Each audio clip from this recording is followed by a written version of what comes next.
So when I use watercolors or any sort of ink, I don't like to shade with graphite. It does leave that shine, and I just don't like the effect as much.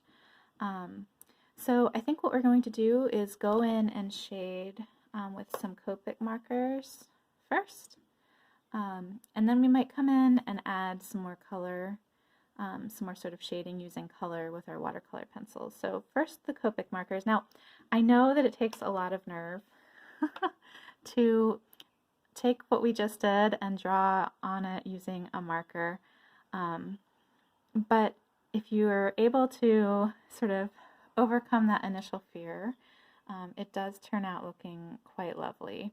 So I'm going to start with a Copic N3 in the neutral gray series, and I'm just going to start off with adding some shading along the edges of our different color ribbons.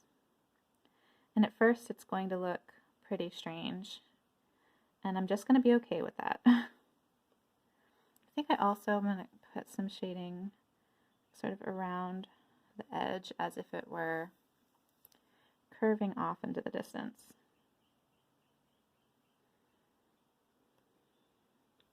And I'm going to do that for each section.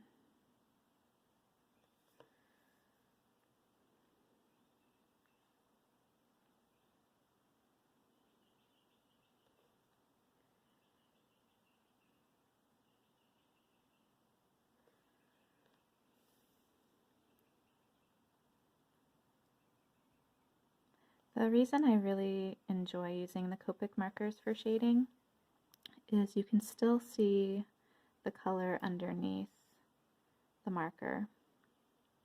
It doesn't take away as much from the vibrancy of your colors and of your design.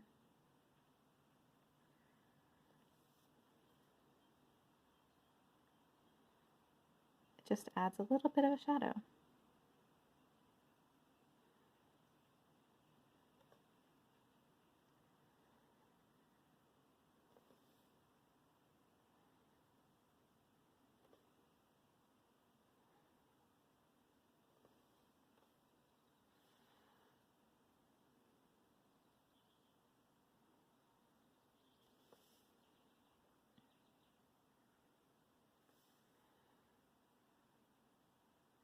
I am going to, again with the shading, go behind that little sneaky curl.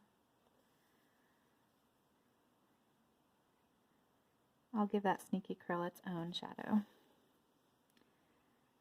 There we go. Behind the sneaky curl. And then later I'll give him its own shadow.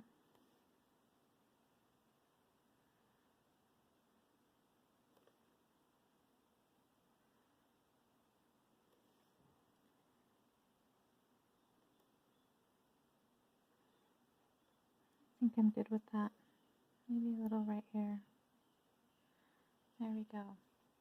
Alright, so as you can see, there's a bit of shadow there, but it's not really blended very well. It's quite a distinct line, so I like to go in with this 0 marker to do some blending.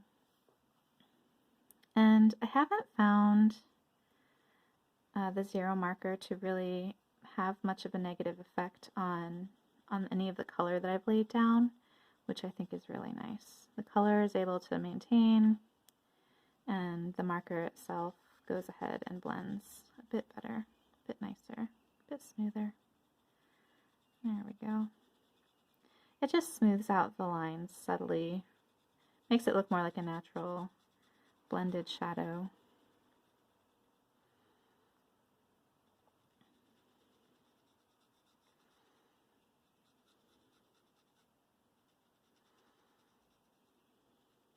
So just in small circular motions, I'm laying down some of this clear blending ink.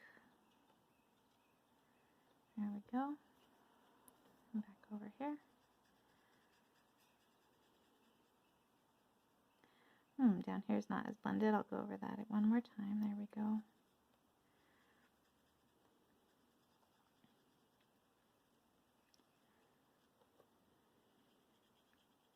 some people feel that blending, that shading with Copic markers or markers in general is a bit faster and a bit easier on the hands than doing so with graphite. I haven't really found that myself. It all depends on, what is the effect that I want with my shading. I'm pretty satisfied with that shading. So now I think we'll get ready to go in with the watercolor pencils again to add some detail. All right, I'm going to start with adding some detail to my pattern Opus using my watercolor pencils. And this section here that's blue, I'm going to add just a little bit of watercoloring to the bottom edge of each of these orbs. And maybe right here where the orbs overlap a little.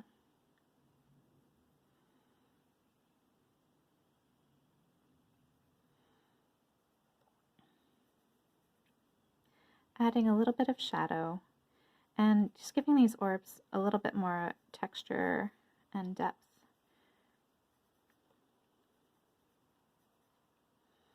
Here in the end, they have a nice bit of texture already. There we go.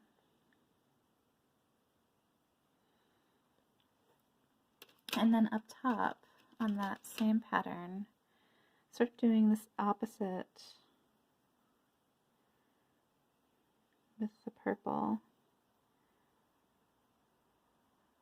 And that we're still doing the shading where they overlap, but it's no longer at the bottom of the orb, it's now at the top because the end of this ribbon has a more saturated color than the middle does where that shine is.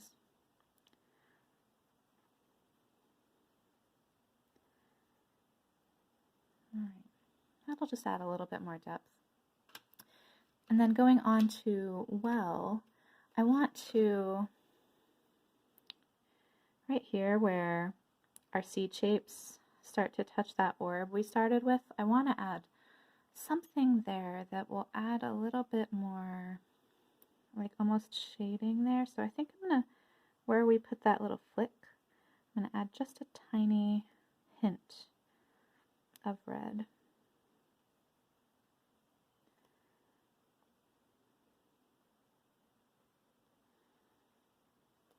Just to give it a little bit more depth and texture.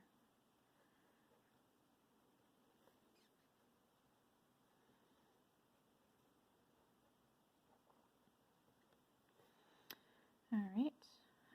On Shattuck, I'm going to give a little bit of red on the top of those initial curves. I don't want it to overpower the shading that's already there, but I do want this subtle hint that these curves are going underneath one another. And the same thing with the Kiko underneath it. Wherever the lines are sort of going underneath, I'm going to add just a little hint of darkness there.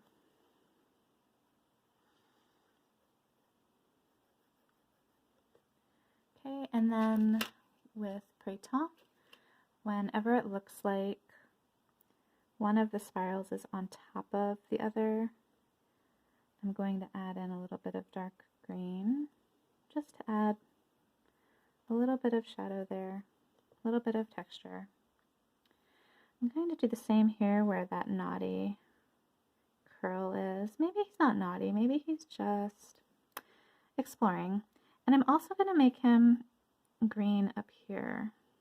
Now it's going to be a little strange because it has that reddish orange.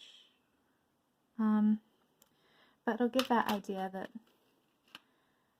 he's meandering over from the green area.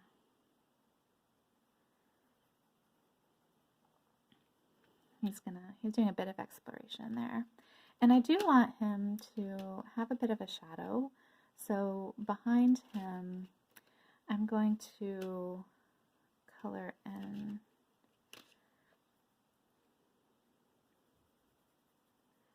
just a little bit of brown, just a tiny bit, just a hint. And I think we're good. So let's go ahead and use our paintbrush to spread out these details. When you're using your paintbrush here, try to make sure you don't have too much water on your brush.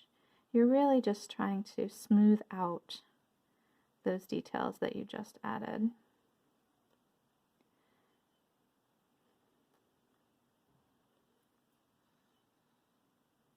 It's really nice at this point to have a brush that has a nice point to it. My brush does not, so in the future I need to consider perhaps getting a new set of brushes. My smallest brush that I typically like to use, my cat decided it would be a fun thing to play with, and he bit off the end of the brush, so sadness. Now I'm using this brush instead, and it has a pretty frayed edge, but I'll take my time and make sure that my brush isn't going where I don't want it to go, theoretically.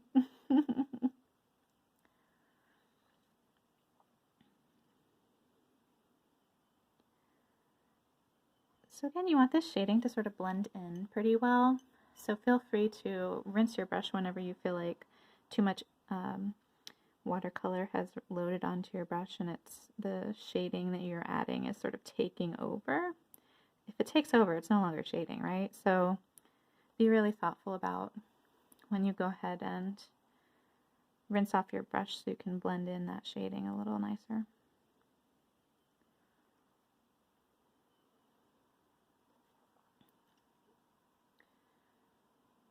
All right, now we're done with Opus. Let's move on to our well and see how this red goes.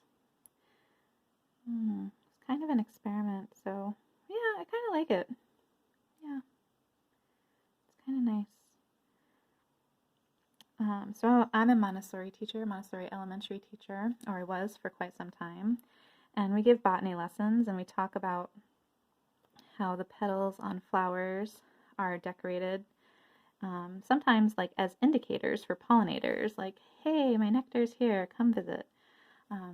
So sometimes you have these flowers that have like a distinct color towards the center of the flower itself, and that's sort of an indicator to pollinators that, hey, the good stuff is right here. So that's what this reminds me of, is pollinator indicators. Yeah, I like it. All right, on to our shaddock.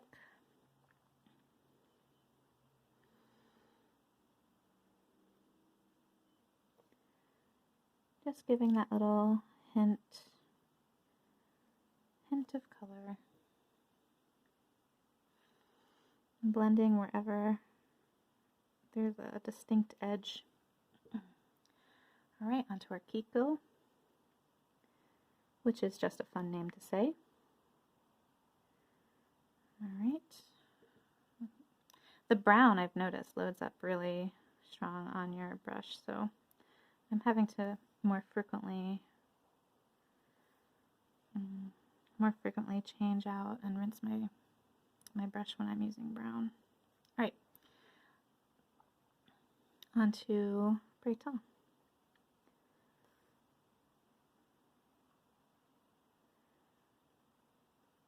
All right, looking good. And finally, I'm gonna very carefully with my frayed brush try to paint in this adventurous curl. That's what I'm going to call him, the adventurous curl.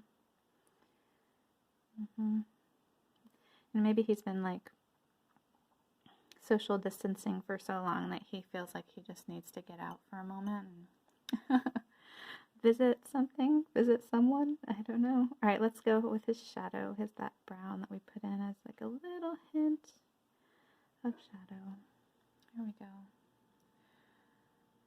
All right, so I'm feeling good about the watercolor that we just added, and I think now it's time to go in with some highlighting. So just a moment and we'll get to that highlighting. All right, so now I'm going to go in with my white charcoal Zentangle pencil and add in a little bit of highlights. I particularly like to add highlights to orbs to make sure they have just a really nice three-dimensional feel. And it's going to be subtle here just because there's already a bit of lightness on many of these orbs.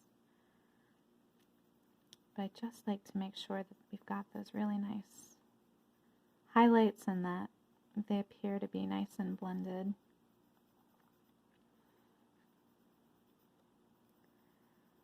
And we'll come in later with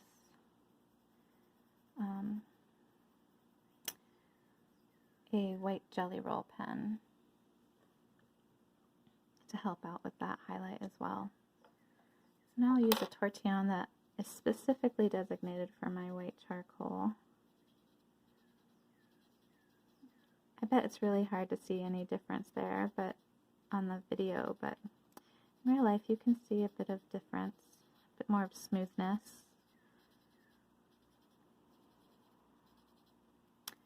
All right. So now I'm going to go in with my jelly roll pen. Oh, sorry for the wiggles. Jelly roll 08. And add some highlights wherever I feel like the urge to do so. So I kind of want to add a highlight right here. And I want to add one here. Kind of like a shine. It's just a subtle hint that maybe this is a shiny surface.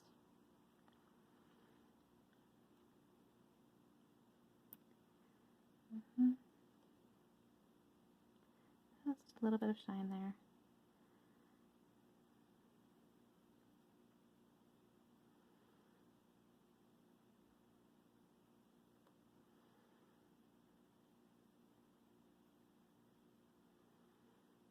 Sometimes I just draw a line and sometimes I add a little dot at the end. Now where else would I like to draw a shine or a dot to indicate? Maybe right down this adventurous guy. And each of these orbs here, I would like to add a bit of a little sparkle. Give them a little bit of shine in them.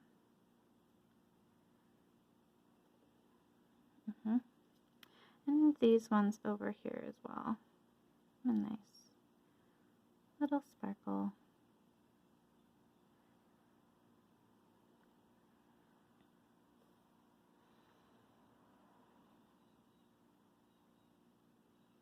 I think I'm satisfied with that. Oh, nope. I think I want this gap that we left on our benzo. I want that a little bit whiter. Look like it's a shine. Great. I'm satisfied with that. And now I'm going to add some extra decoration with some other jelly roll pens. I tend to like to do that, add some sparkle and glitter. So I have a gold metallic jelly roll pen and a purple Stardust pen.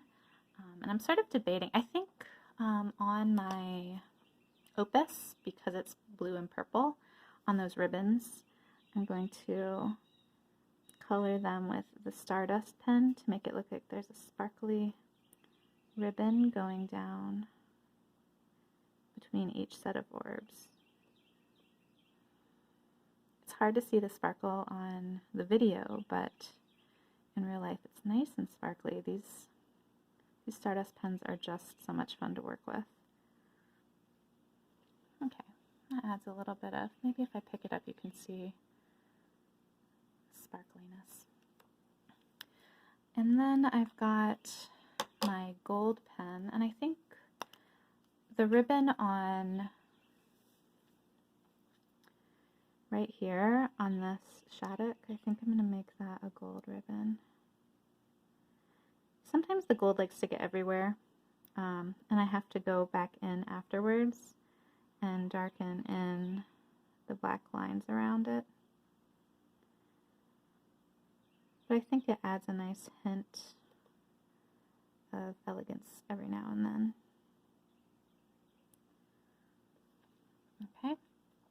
And then just for a little bit of, I'll let that dry and then I'll blacken in any edges that I want. And then over here on my Evril, I just want to add on some of these a hint of gold into these orbs. So it looks like sort of a string of golden pearls. And it's just a subtle detail, but I like when it adds just a little bit more illumination, a little bit more light. To the artwork. Catches the eye a little bit more without taking over.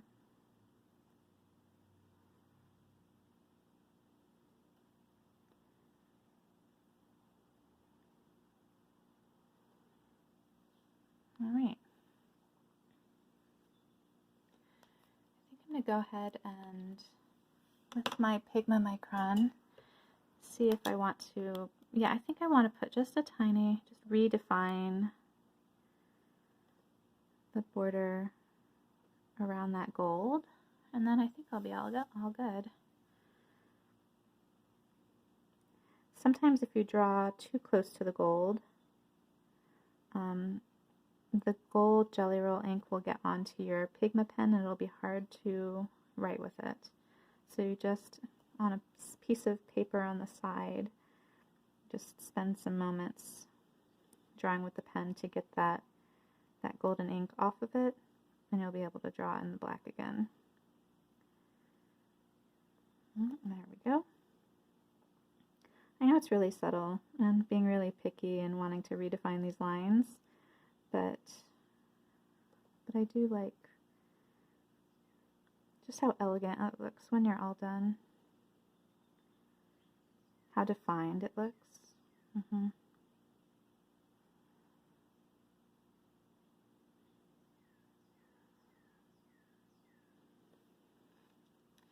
There we go. I'm pretty satisfied with that. That feels really good. So the last step is to go ahead and put my name on it. So I like to use my initials. Somewhere tucked in around the edge. And that is my Zentangle for today. Just joking. So I've decided, you know, as I do as an artist, I make all these decisions whenever my heart so desires. I decided that I wanted to add a bit of shading around the edge of my shape here. So at this point I am going to use my Zentangle pencil and just lay down a bit of graphite along the edge of our shape. I'm going to play around with this. Usually I like to shade in the entire shape, but I think I'm going to try with just one side for now and see how I feel about it. And if I really enjoy just one side, I'll leave it that way. But if I want to extend it to both sides, I'll go ahead and do that. Let's just see how it goes. I kind of like being able to make my decisions as I go along without having a predetermined plan.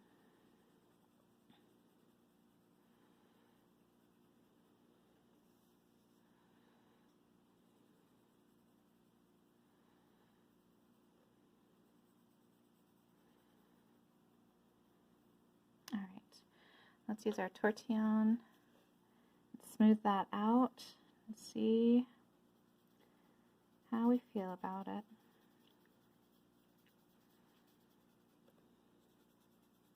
So if you notice, both when I lay down my graphite and when I use my tortillion, I'm using the very edge of both of them rather than the tip. Oh, I laid down a lot of graphite, wow. Some pretty powerful shadows there. Or at least it looks like, yeah, a bit darker than I was expecting. I might have to clean off my tortillion in a minute.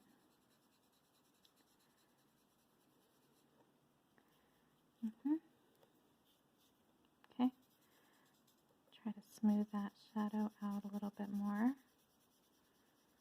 Let it fade off.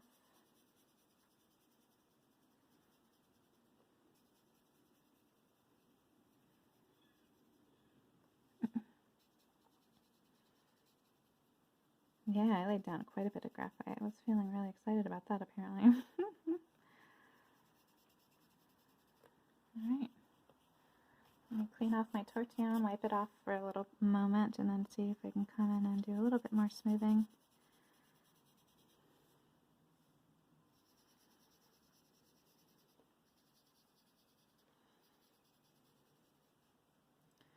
All right.